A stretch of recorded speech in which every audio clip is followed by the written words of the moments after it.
Welcome to Book Lounge by Libby. I'm Joe, and I'm so happy you're here. Here we are, season 3 of Book Lounge.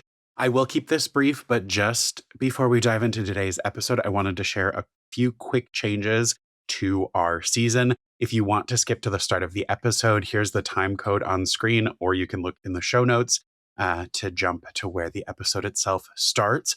You may notice that today is Monday rather than a Thursday. That's one of the adjustments here. So based on some great survey feedback, I'm adjusting what episodes look like. Instead of one long episode broken into 2 segments, you're going to get 2 episodes per week.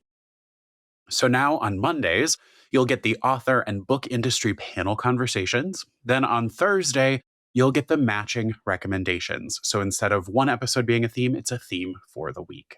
So all of the content you already enjoy, just in a less intimidating sized package. Hopefully, y'all can appreciate that and can enjoy it with us. Additionally, you can continue to expect our monthly book pick episodes to air during the season as well. If you are a longtime listener since the Professional Book Nerds days, or you kind of got in the groove before the season launched and you were really loving those, I know I didn't do them during seasons 1 and 2 in 2025. And that they were greatly missed. So those will return and release as close to the end of the current month as I possibly can without interrupting the season's flow. So, it won't be a double post on Monday or Thursday. So in this instance, May books will be coming out on April 29th and June books will be coming out on May 29th. So might not always be the same day for the monthly book picks episode, but it'll still be right at the very end of the month. All right, that ends the updates. Make sure you're subscribed or following the show so you never miss an episode. And now let's hand it over to me in the future. Hello, everyone. Welcome to Book Lounge by Libby. This week, we're diving into the world of debut authors and the journey to publication. I'm joined by 3 amazing creatives today, Casey Scieszka, Leia Ham, and Katie Bernet. So the folks who are listening can get to know all of your voices. I'll have each of you say hi and say your name and the title of your debut. So let's dive in. Thank you all for being here. Hello. I'm going to mirror the same order, which is alphabetical by first name. So Casey, hi. Hi, I'm Casey Scieszka, and I am the author of The Fountain. Perfectly placed in the background. Katie, hello. Hi, I'm Katie Bernet, and I'm the author of Beth is Dead. And another great cover. And Leia, hello. Hi, I'm Leia Ham and author-illustrator of The Missing Magic of Sparrow's Yeah. Oh my gosh, the art in there. I have to gush about all of your books because, of course, I like to read early when I can.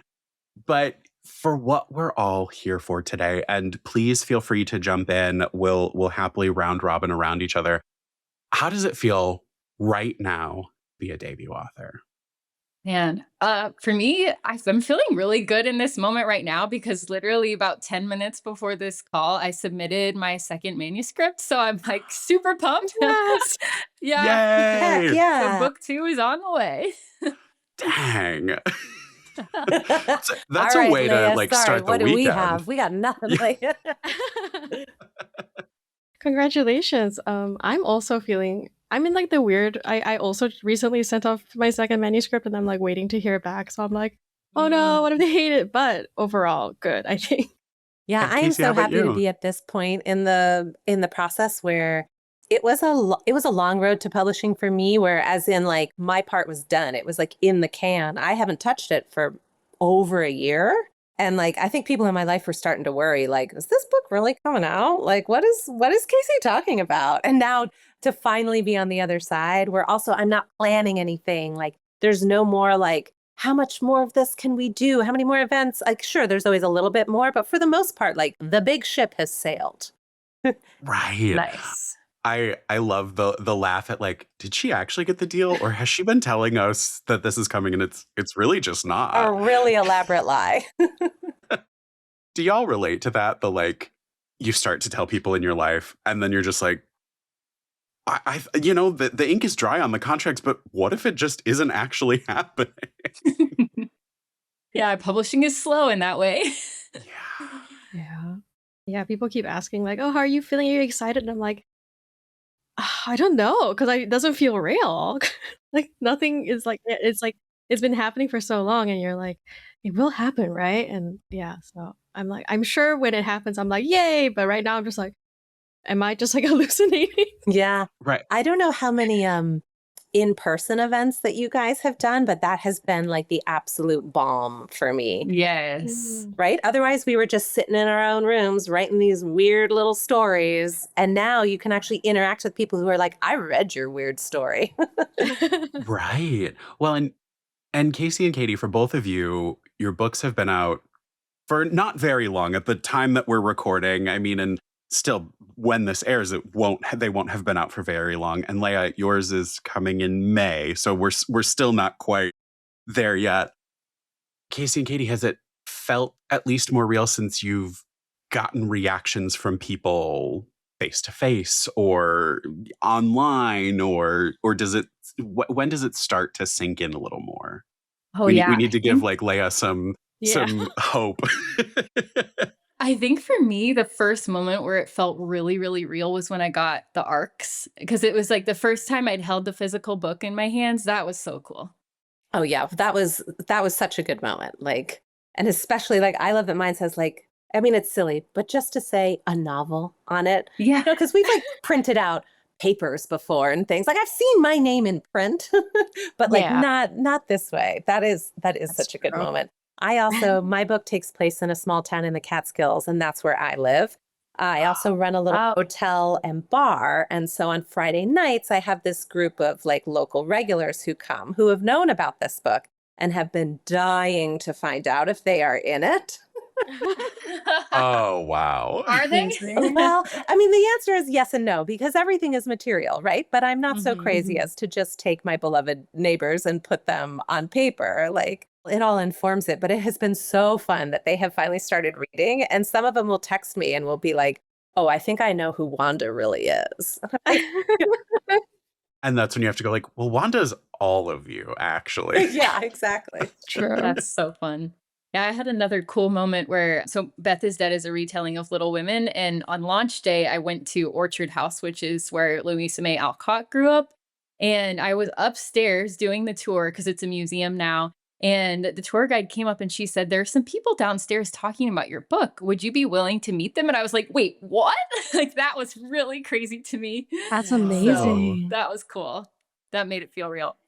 Yeah, you got an impromptu event. Yeah. Amazing.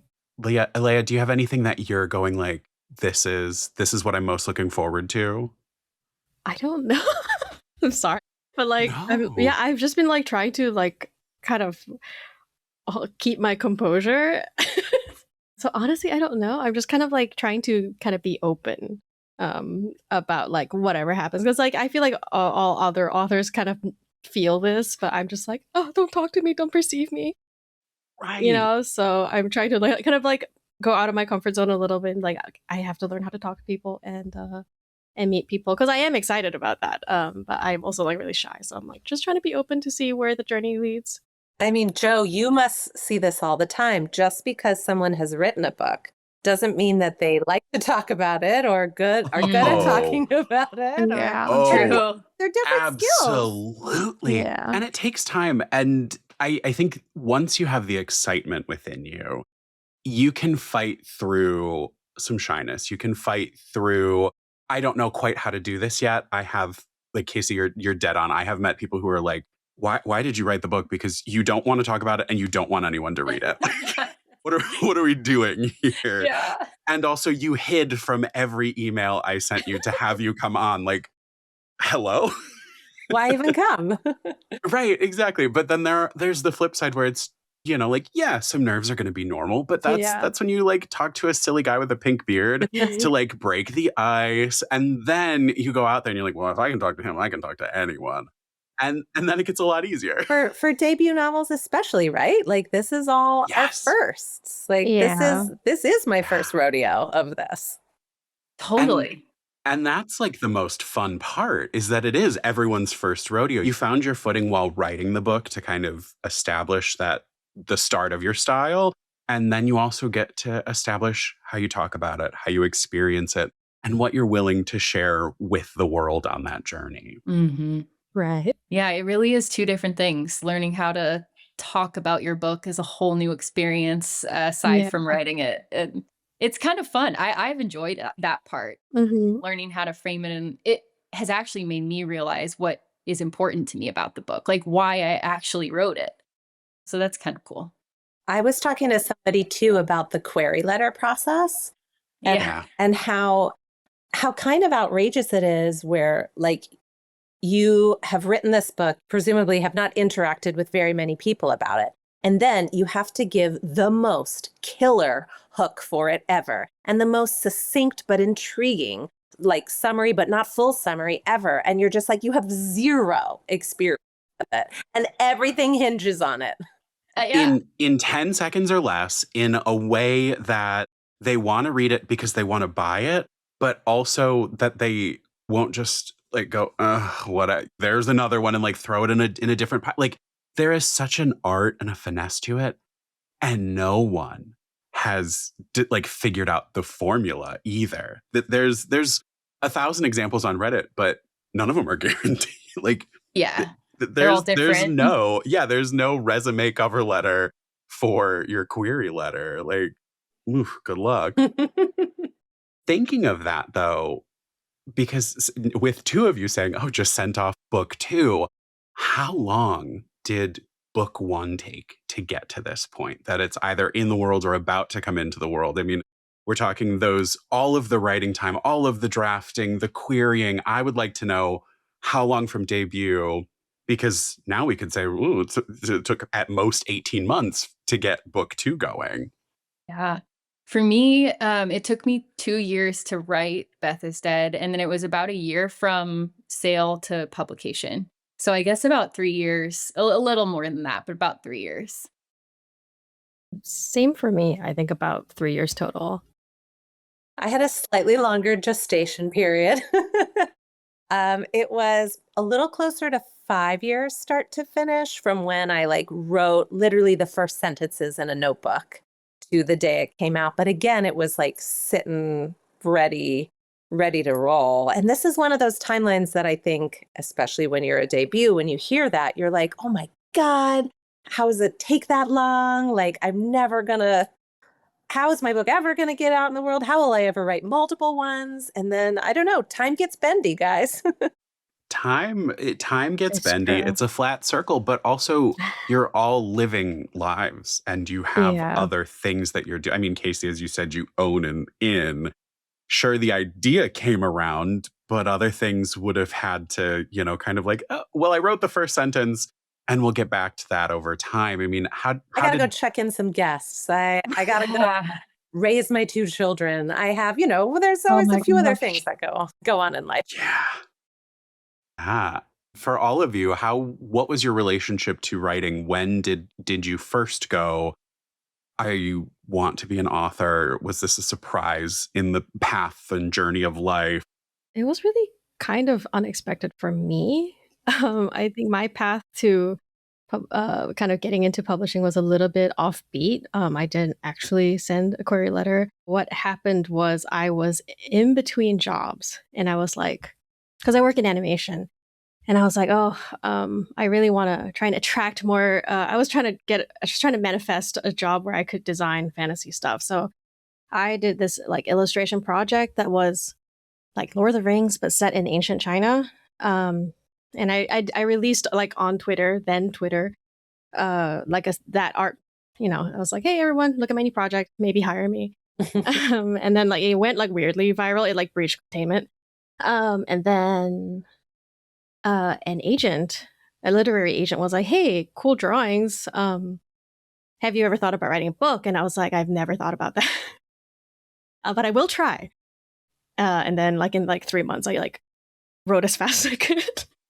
Wow. And then like it kind of snowballed from there. But I think art always kind of led to whatever happens in my life.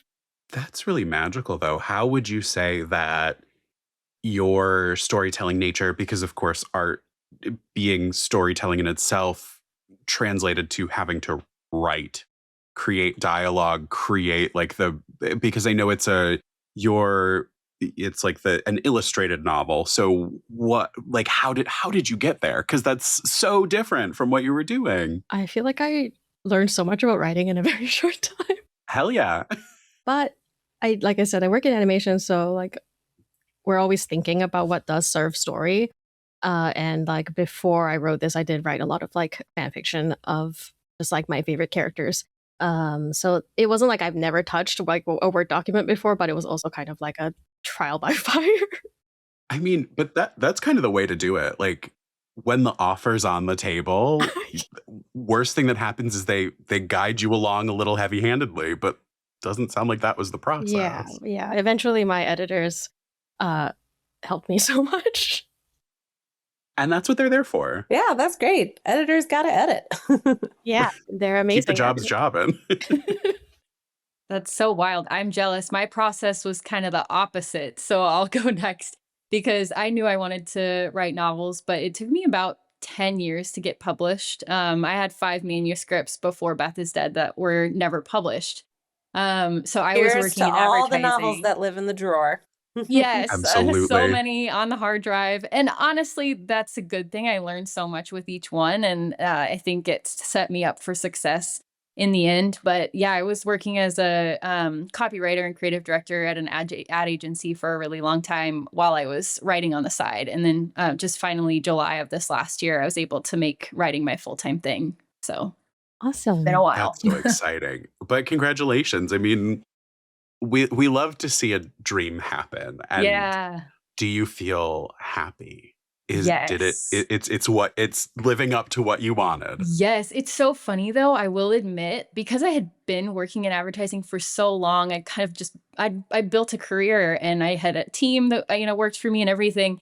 It was harder to leave than I thought it would be. It was like I am actually going to pursue my dream, but I'm still giving something up. So that was a surprise, but I'm very happy. It's a non-traditional kind of sacrifice. Mhm. But right, I mean, when you have to go like, oh, I care about this thing and I'm good at this, but this needs me more. I need this more. And That's so true. it can still benefit you. Exactly. Yeah, that's a really good way to put it. I love that. Did you have to do a bit of mourning to like at the same time that you're celebrating, did you have to go and be like, not just Yes. Beth is dead, but this part of me is? Yeah. Sorry, I can't not. This part of me is dead. Okay, the funny thing is the team, when I left, they made me a picture book basically of all the stuff we'd done over the years, and they called it Katie is Not Dead. So yeah, I did. I feel like with the past year of being a debut and everything, I feel like I've learned to hold celebration and mourning at the same time really well, because leaving my job was hard. Writing book 2 was actually really hard for me. And so I was like having success with Beth is Dead and struggling with book 2 at the same time. So it's like just learning how to be happy and struggle at the same time has been really interesting. I have always been a writer at heart, I think, just in as much as like I've been a book nerd. Like Mhm. I would read if reading was medically bad for me still. You know what I mean? I feel that. I feel Yep. that. Like if it The was only time I unadvisable, understand, I would right, still proceed. that's like when I get smokers, is I'm just like, Yeah. oh, Yeah, I would still be reading if this was a risk 100%. factor. And the same with writing. And I think it expressed itself as like diaries that I kept for ages. And anytime in a school project where there was an opportunity to do a creative writing project instead, I always took that. So like it's always been a part of my life. Not to mention my dad is a kids book writer. John Scieszka, he wrote The Stinky Cheese Man and Other Fairly Stupid Tales, Oh. or The True Story of My the Three Little childhood. Pigs. So I grew up in a very like bookish house, which both got to show me like the magic of the writing, of course, where it's, all the fun ideas and like, what a creative lifestyle looks like, while simultaneously showing me how the actual industry sausage is made. Like that's how I knew what a query letter was when I was like 15 or something.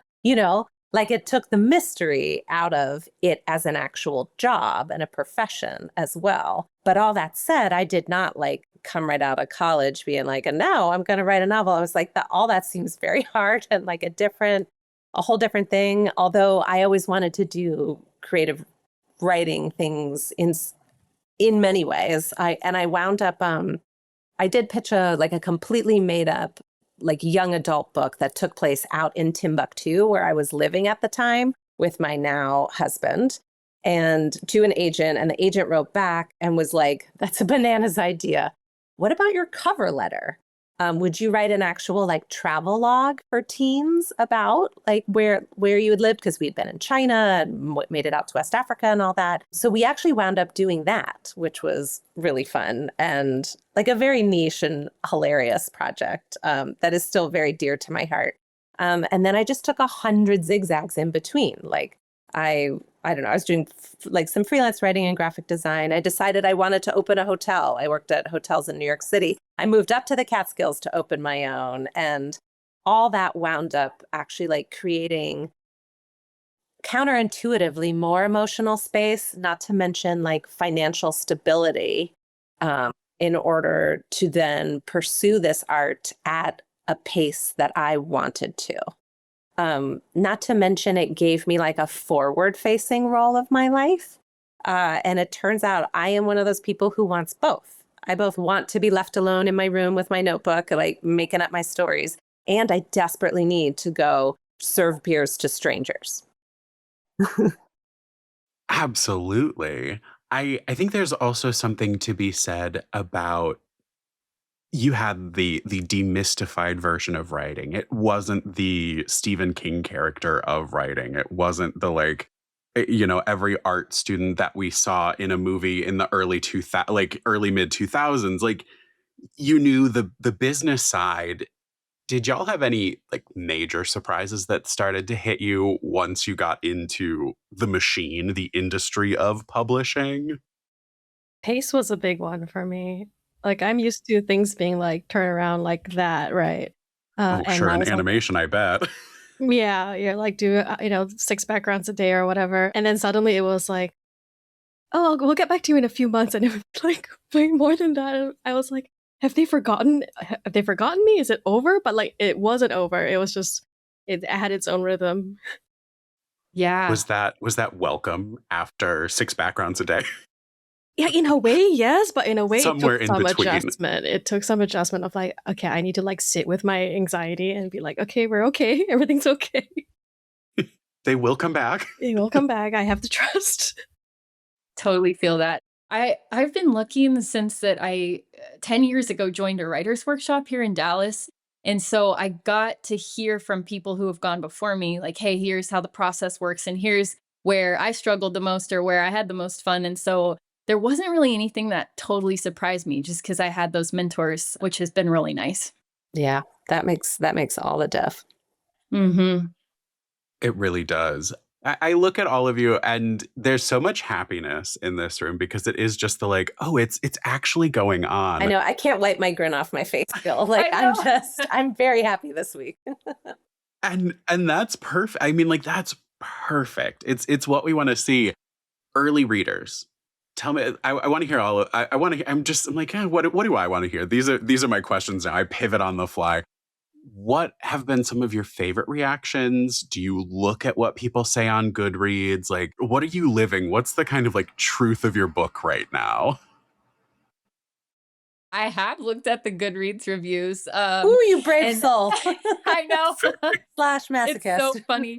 Well, I got advice from a friend who was like, if you're going to do it, read the 5s and then read the 1s and then go back to the 5s. Like, just don't just dive straight into the 1s or 2s. So I did that. And that does help because you read these reviews from people who really did love your book and like they saw what you were trying to do with it. And it makes you feel so good. And then you've got like armor on when you read the bad reviews.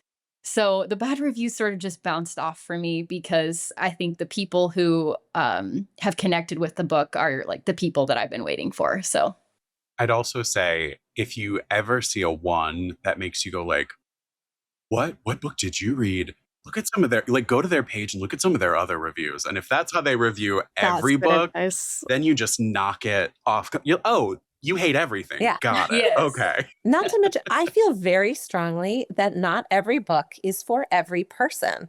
And Yes. certainly Oh, yeah. not even maybe it's the wrong time in that person's life, Like I Yeah. have books that I loved that meant so much to me because I was like, 19 and traveling at the time or something. And I'm like, I never want to reread because that was perfect. And like, I'm afraid that, it'll change or whatever. And like, Yeah. with so many things, once you try to start pleasing everybody, you're going to please nobody. And that's why those readers who really connect with, like you said, Katie, what you were trying to do is just, those are the most rewarding.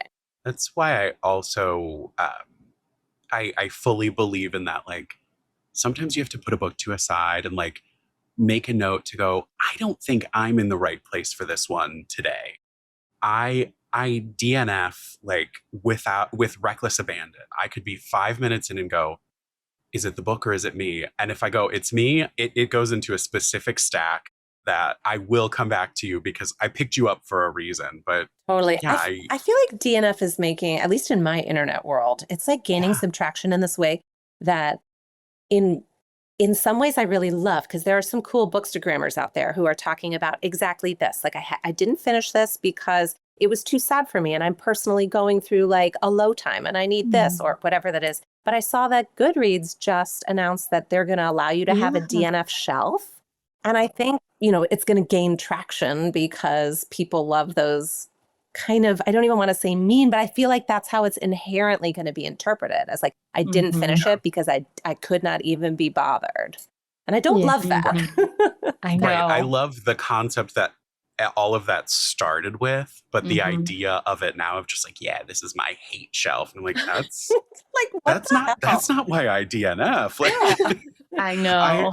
I've become pretty discerning over the years. I know before I pick up. And then if I still go and pick it up, I likely finished it, even if it was kind of like that wasn't for me, but it wasn't bad. Sure. Which is also my favorite type of recommendations these days, where I'm like, don't just say I loved it. Although, feel free to say you loved The Fountain. I will take that. Right. We'll take all the 5 stars for this room. And Beth is Not Dead and all of these, please. You will love all of them.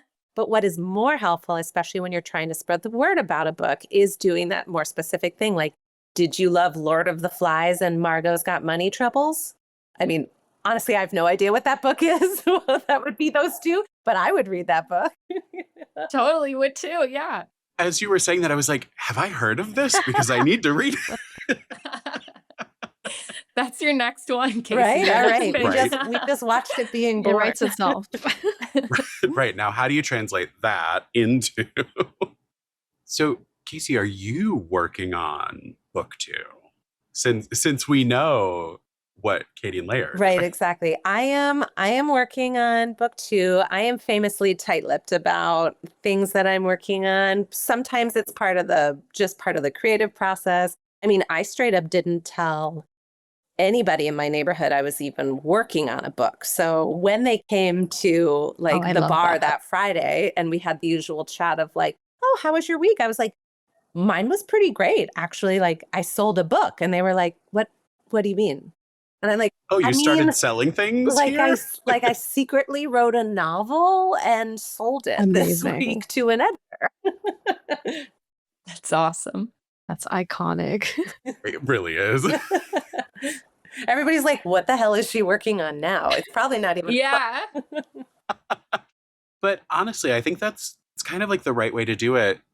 To Katie and Leia, do you both have what are some of your processes like? If Casey is tight-lipped, tell no one, do you have people you bounce ideas off of? Do you have other writer groups you chat with? Like what's a bit of the journey? I have a small group of friends and we meet up sometimes during the week to be like, we'll work on something. We call it Write Club, but like not all of us are writing. A lot of them are like my friends who work in animation. They're like pitching shows or like trying to just kind of do their own projects. And I do like just kind of interrupt my husband while he's playing video games. Be like, what if? Yes, very key.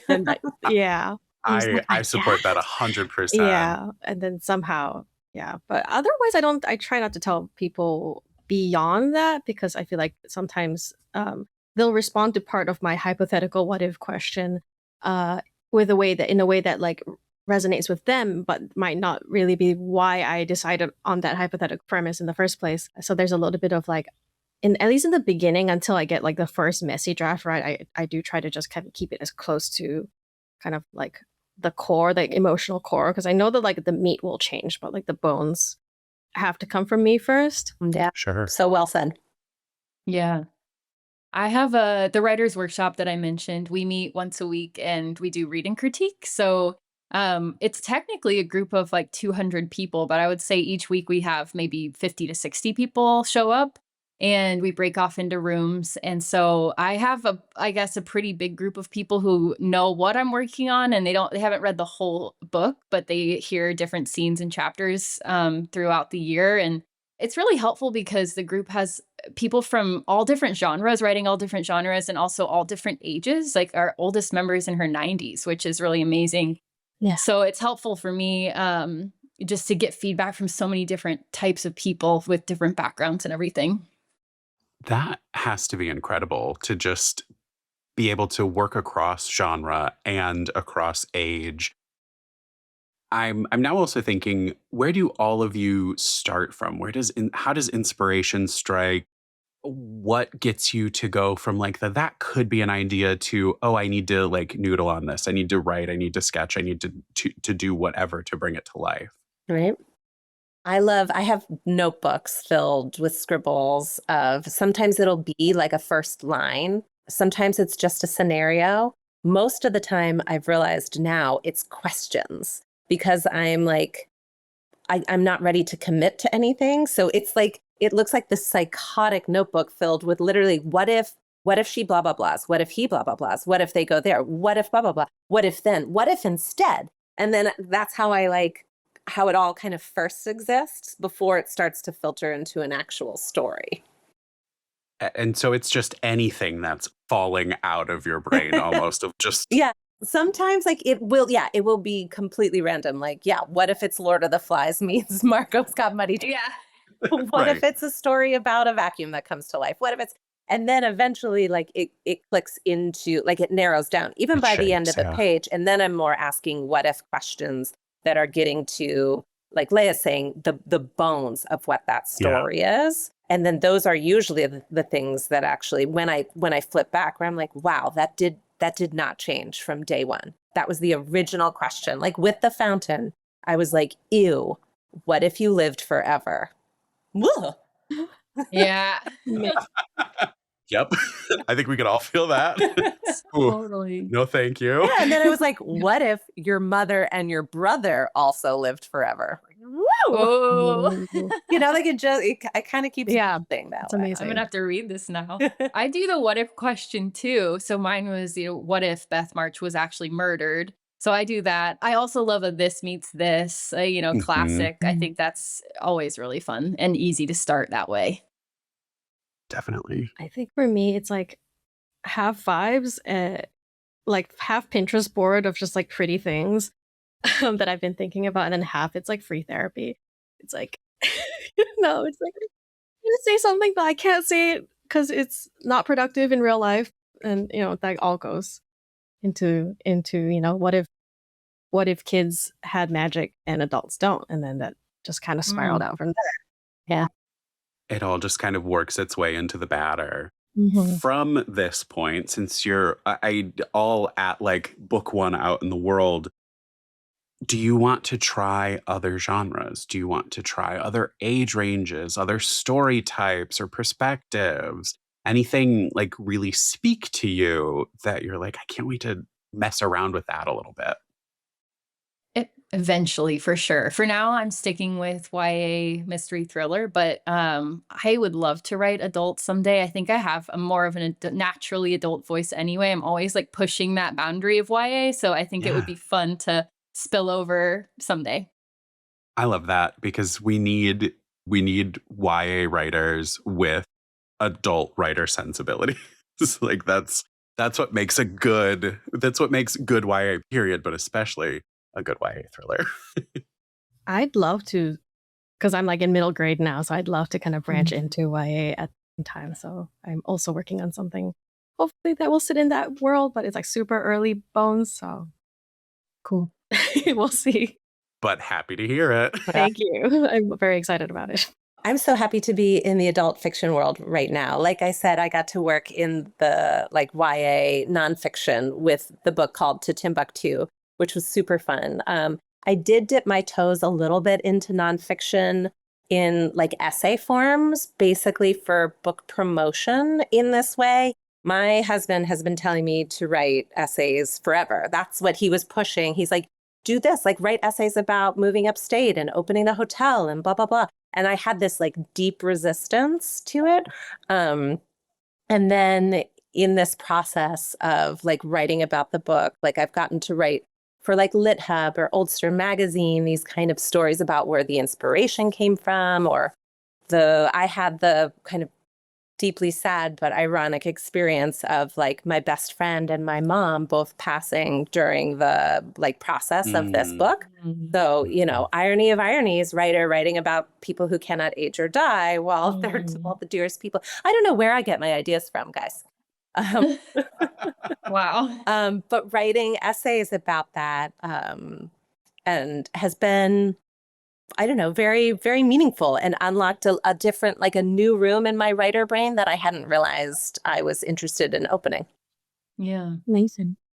I think that's so interesting that it can also just be something you get to dip into, because with essay writing, there are so many ways you can choose to deliver it that it does free up maybe more of that space in your writer brain to go like, and I don't have to worry about how this goes out, because I could start a Substack and push it out to my people if I want it. Like there's a bit of democratization you can do with it as well, if that's what you choose. Totally, totally. Between that and then having essentially the permission structure to do this, where I was not taking on a whole new big writing project. I'm like, I sometimes I have to fool myself and like come in the door sideways, which is actually what I did for this whole book. I had a completely different novel that I was working on, and it had gotten kind of large and unruly. And this same friend asked me to do Jamie Attenberg's like Accountability, the 1,000 Words of Summer, where you write 1,000 words a day.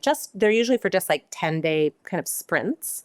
And I was like, great, I'm just going to set aside this novel. It does not need more words. Like we're not going to do that.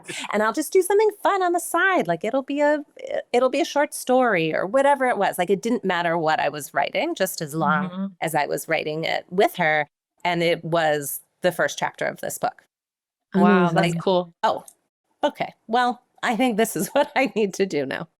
It really will find a way. I'm thinking as well, along your experience, Casey, what kept all of you going during the hard parts of writing? There are so many ups and downs and emotions in writing, but also in life. How did you find resilience? How did you keep pushing past rejection, past a weird response from an editor, all of that? I think mine was actually the same as Casey's, what she was just talking about. So friends kept me going, especially writer friends, because we had built this practice and habit of writing together. And if I quit, I didn't get to participate in that. And like, that's just one of the most fun things, you know? And so there were times when I wanted to give up, but I thought, well, okay, I'll just join them on Monday night and I'll keep going. And like, that's always helped.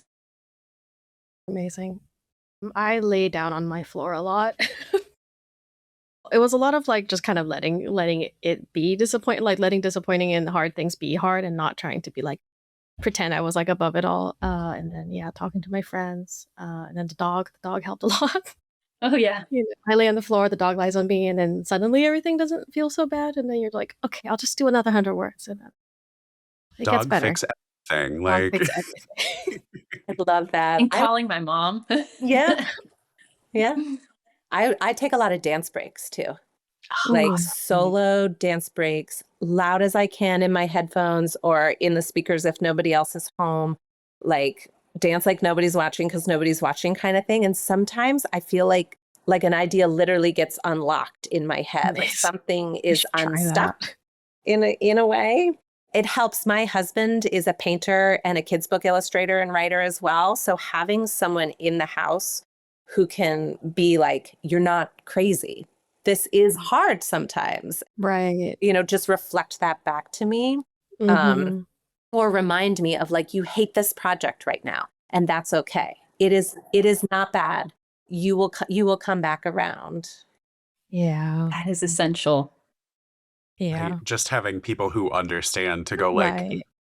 it's just for now, and tomorrow you will feel completely different about this, or next week, and you're okay at what you do. This is not like But it's kind of audacious as a debut author when you don't have a track record, you don't have some guarantee. I mean, Leia, you were asked to work on something, but it was still like you still had to do it. And Yeah. it feels absolute bananas town Yeah. to be like, Oh. I'm going to spend my time doing this thing that has no guarantee to turn into anything. And I am absolutely not spending time with my children, my family, on my job that's paying me money, like whatever it is. And you So just, true. there's no answer other than you have to just be like, yeah, it's nutty, but that's what you're signing up to do. So keep doing it. We say that all the time, like you have to be delusional. And whenever any of us are feeling bad, it's like, no, stay delusional. Just stay delusional. Keep that delusion in your embrace fiction and just, go with the delusion. I would have never thought of that, of like, right, you have to accept that what you're doing is crazy. And everyone else later will tell you, like, especially once you've succeeded, like, oh, they all saw it coming, or even in your own life, it can be easy. We're such narrative creatures. We can make sense out of any random connected dots.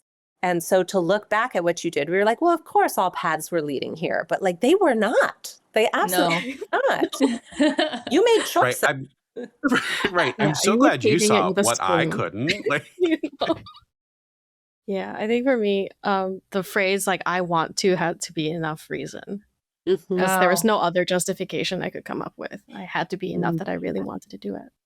that's heavy. Like, but it's so real. What do you all want most for your book now that it's out or about to be out in the world? What do you want most of all? I wanted to get to people who need it, because I wrote it for basically myself at like my middle grade age, and I was like, I know that there's kids out there who are feeling the things that I felt as a kid, but even more strongly, because like times have changed so much, and like the need to be perfect is like so much stronger. So I really hope it gets into their hands and it gives them like some measure of comfort. Since my book is a retelling of Little Women, I think it'd be really cool if it inspires more people to read Little Women, like actually go back and read Little Women. So, because I love that. I mean, it's one of my favorite stories of all time. So that would be cool. I love that. I'm just really hoping to connect with as many readers as possible, and especially readers who don't identify as readers or as good readers or as people who don't read fiction or don't read speculative fiction or whatever that is. Like, I think people get very tied up in what they think a good reader does or what is enough reading and all that. It's just, it's all BS. It's all BS. Like, Yes. That's like my favorite soapbox to climb on, is that like, yeah, I get this is a book podcast, but this is if you read one book last year, like you're a reader. There's no magic number. You just have to decide you want to do it. And like, and you could spend a whole year reading that one book. I really don't care. I'm just glad you're here. Like, and if I can give you somewhere in here book number 2 for next year, great. Like that's the dream. That's the goal. All of you had such like perfect responses. I mean, Leia, I still read middle grade, especially middle grade graphic novels, because it's inner child healing, because now all the middle grade that I needed exists. And I'm just like, oh, okay, there are good things happening in the world. And Katie to be like, oh, I want people to love one of my favorite books with me and to look back at it. I mean, because you have to do such a delicate dance with retelling. There's like a layer of respect. There's a layer of like, how do I give my love without being too precious about it so I can still create my own thing? And then Casey to want to reach everyone. Like, I mean, sure, we'll take everyone, but we'll take everyone. But to be able to say that, like, this is the book if you don't read books, like, I think that's a great goal to have, of like, you're going to be entertained. Like, It's Pick it like up. one of my favorite types of recommendations too is like to get people out of reading slumps, you know? Yes. And those are Spec my fic is a favorite great way to do to that. get as well, you know? Yeah. Oh, absolutely. What do you hope readers take away from your debut? On similar note, what is the moral you hope they get from the story, even if you didn't set out with one in mind? My book looks at, so it follows like a woman who is secretly 214 years old and she's young. And she comes back to her hometown in the Catskill Mountains to figure out what did this to her so she can reverse it and finally be released. And so when she shows up, like she's pretty broken and not connected to people and all of this. And the big question that the whole book asks essentially is like, what makes a life worth living, no matter the length of it?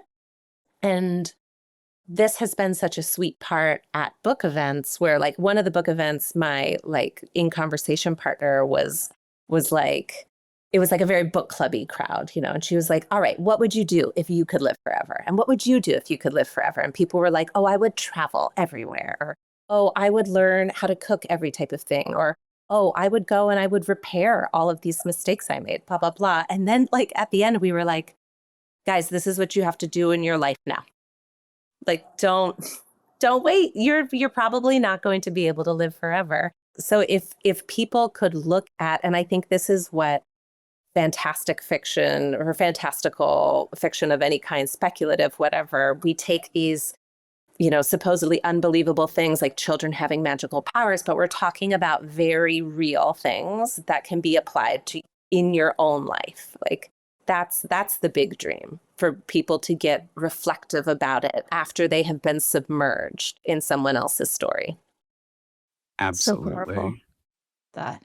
Yeah, so my book is about the March sisters in modern day. First and foremost, it is a murder mystery, but I think the bigger thing that I want people to take away is that the March sisters are so much more than we think of them as. In modern day, we think of them as, you know, Joe's the brave one, Amy's the bratty one, Beth is the sweet one, she's the angel, but they actually are so well-rounded in the original story. And so I wanted in Beth is Dead to remind people of that, especially for Beth. She's so much more than just that perfect angel that we think of her as. I think for me, it was like, I think that if I had to like distill like the one message I hope like kids come out and read after reading my book would be, you have time. And the story is about kids having magic and for a very specific amount of time, and like that's tied to their youth.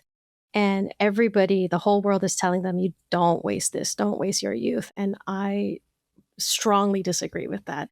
And that growing up is not scary. And sometimes you lose something when you grow up, but you also gain a lot of. So you have time and it's not running out. It's like that's the core. Ooh. Yeah, like undoing the whole youth is wasted on the young mentality. Yeah. Absolutely. I love that. Oh, okay. Okay. Like, ooh, too many emotions, so many great things. Now that you are calling yourself an author, do you feel different? Does it feel different than how you were referring to yourself before? I think at the end of the day, I am still just a person who writes stories, and I was that before. Like you know, the term author, it's nice to have. I'm not gonna lie, but it's like I haven't changed. It was really exciting for me, but also it's like the other thing I say is like I'm an artist, which also sounds fake. So it's like it's not a real like is it a real job? It is a real job, but you know, Hey, it's I like work in marketing, so talk about not real jobs. Yeah. right. So it's like I think like Heidi said, it's like we are just ourselves. So I try to recenter sometimes when I get too distracted by like what other people think or what they get when they hear a certain like title, and I try to remember I'm just Leia. Yeah, totally. I mean, I'm not gonna lie. I'm getting like a very not at all cheap thrill from being able to say I'm a Fair. novelist, which like even Yes. then, like I'm embarrassed to say it aloud. Like it seems Yeah. Makes smile. wild to me still. And like talk about like, you know, healing inner children. Like I love the idea Like there are certain things, sometimes I'll kind of check in with myself and be like, are you doing things that like 10-year-old Casey would be psyched about? Because 10-year-old Casey was psyched about the world. Like that was pre-jaded, like in a good, curious place. And I think she would be so thrilled. It's Awesome. important to check in with our 10-year-old selves every once in a while to be like, yeah. are we cool to us? Are we? Are we still eating candy too? Tell me you're still eating candy. Ooh. Oh, Had some yeah, today. that hasn't given up. Yeah. I'm still eating Gushers. Don't catch me missing them. What did y'all do to celebrate? Are you still soaking in, like basking in this, or did you not give yourself much time and now it's like back to work? The moment that just jumped into my head was the actual launch day. I was in Boston doing a launch event. My parents came, my 2 best friends came, my sister came, and my agent was there. And we all had drinks afterwards. And that was the moment where I was like, oh my God, I'm sitting at a table with my parents and my literary agent. Like, this is crazy. So that was it for me. Oh, that's perfect. Totally. Yeah, launch day definitely felt like an actual, a great moment for a classic celebration, like to have a toast and to have that moment and to have even pictures of it, because, you almost black out when on big moments. Things get a little blurry, and it's just so nice to have like those tokens of that, and then to have all those important people be able to have witnessed it and reflect it back to you as well. I'm like really looking forward to my launch day now. Yeah. I hope mine is as resplendent as you've been describing, but I don't know what it's going to be like, but I am planning a sushi platter. Yeah, Important. At least there will Key. be that. Yeah. that's great. You'll at least guarantee you have some good food that night. Mhm. Okay, a little lightning round before I let you all go. Coffee shop writing or late night writing? Coffee shop. Can I say neither? Because I can't stay up late and I can't work in a crowd. Yes, you can. I'm late night writing. Okay, and all of you, what's the noise? Do you need the background? Do you need the music? Casey, we already know you're having dance breaks, so I'm having dance breaks, although usually I'm like full silence. Although sometimes, and this is where it gets really twisted, if I am in a scene and like a song has, maybe I was like listening to it in the car when I was thinking about the scene or something, I will listen to that song on repeat, like, and I don't care how many times it takes to stay in that scene. And it's also a really good shortcut for when you're editing and you're like coming back to that mental place. Oh, There I are like some, that. like when I looked at my like Spotify rap, I was like, oh yeah, that chapter was hard. do you make notes of like this song inspired me? Like, do you have lists somewhere so you can slip back into those? I do have some. Well, it's more like I just kind of remember them anyway. Like that, like songs and smells are those types of things that can make me instantaneously time travel. And I have to even be kind of careful about, like, I did not mix my playlist for what I was writing versus what I played in my bar. I was like, this is too much. They Yeah. have to stay separate. Yeah. I'm total silence. I get distracted way too easily. I'll start typing the lyrics of a song. So like, we just can't do that. Fair. My music, depending on the task at hand, if I have to write an email, you better believe it's like instrumental nonsense, because I'll start transcribing a podcast if I have to write an email. I like the background noise of people. So if I can't go to a cafe because coffee is expensive these days, I'll have like the coffee. There's like a website that's like, crowd sounds and like cups clinking in the background. Absolutely. I The love like this. lo-fi jazz in a Oh, coffee yeah. shop Yeah. next door kind of like Mhm. playlist. Yeah.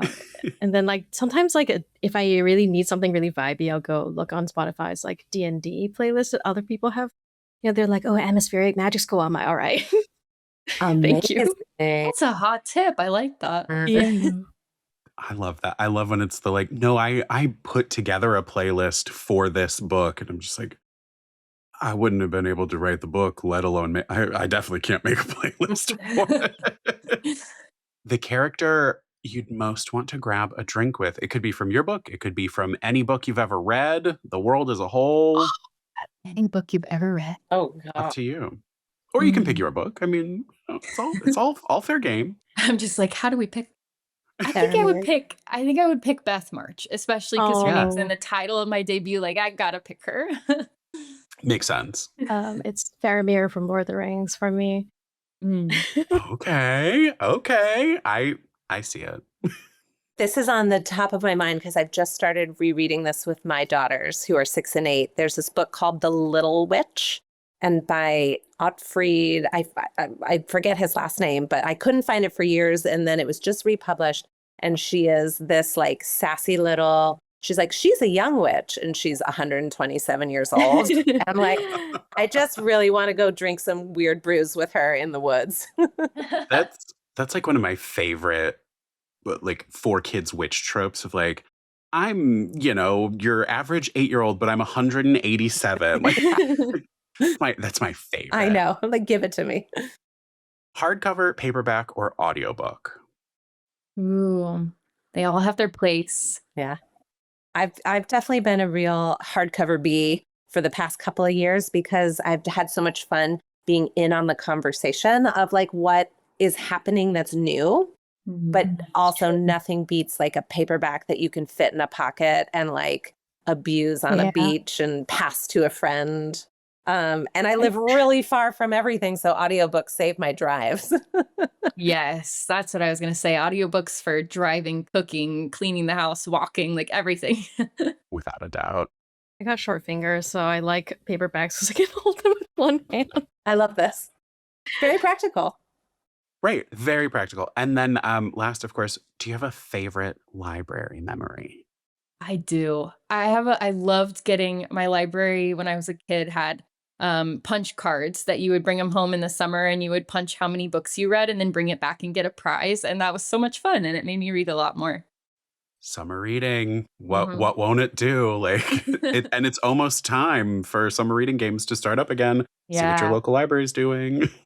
I don't have a single memory, but I have a lot of like kind of good memories of like being in my school library, just like at recess and being like, I am having a hard time. I don't want to talk to people. I don't want to be in the crowd, and just like kind of hiding in the shelves. And it was always quiet, and I could do my homework and I could read.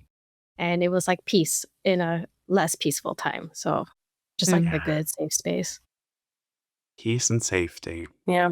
I also loved my school library, especially my elementary school one. I have a whole mental map of like where everything was. And one particular memory I have is I remember asking to like take out, I think it was Anne of Green Gables when I was pretty young. And I was like nervous to ask about it. And I was pretty certain that, the librarian would be like, this is not the right age for you. Like, you have to do picture books. And she was just like, I love this for you. Great. Let's go look.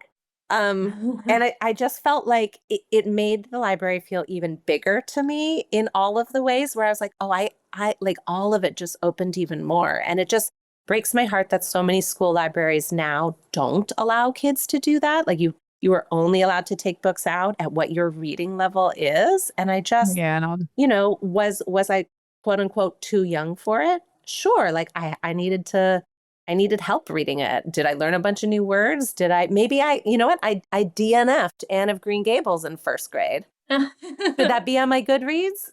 I came Right. back to it in third, but like it's, I think people should be able, I think we can trust kids, especially more Oh, than we do with them finding the books that they need at that time. Right. And when resources are stretched, the school librarian can only help so many kids at a time. Who are we holding back when we say like, oh, well, you're too young for that? Like, how are we, like maybe it was the right time for you to read Anne of Green Gables. Maybe it wasn't, but you got to figure that out for yourself. It didn't have to be like, okay, you've earned enough of these points to move on to the next level of the game. Right. Love your phonics. Now you get to, Right. ABC, but Ugh. Well, Casey, Katie, and Leia, thank you so much for being here today to share your journey with me and share so much like personal goodness with me and the listeners. Thank you, Thanks for Joe. having us. Such a It was so fun. delight. It was wonderful. Ah, well, listeners, you can find all of our guest info, their websites, and their books linked in the show notes. Now over to future me doing an outro. Thank you all for checking out this episode of Book Lounge by Libby. I hope you enjoyed, and I'd love to hear from you. If you've got questions, comments, or suggestions for future episodes, send me an email. You can send it to bookloungebylibby@overdrive.com. Make sure you do all those positive algorithm things like comment and subscribe on YouTube, follow along on Apple Podcasts and Spotify. You can also leave comments on Spotify too. And thank you for being here. It means so much to me. Now, on Thursday, join me and my guest hosts as we share some of our favorite debut recommendations from the recent years.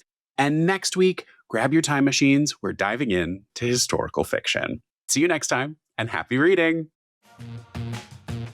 You can sample and borrow the books from today's episode in the Libby app, or if you're a librarian, find them for purchase in Overdrive Marketplace.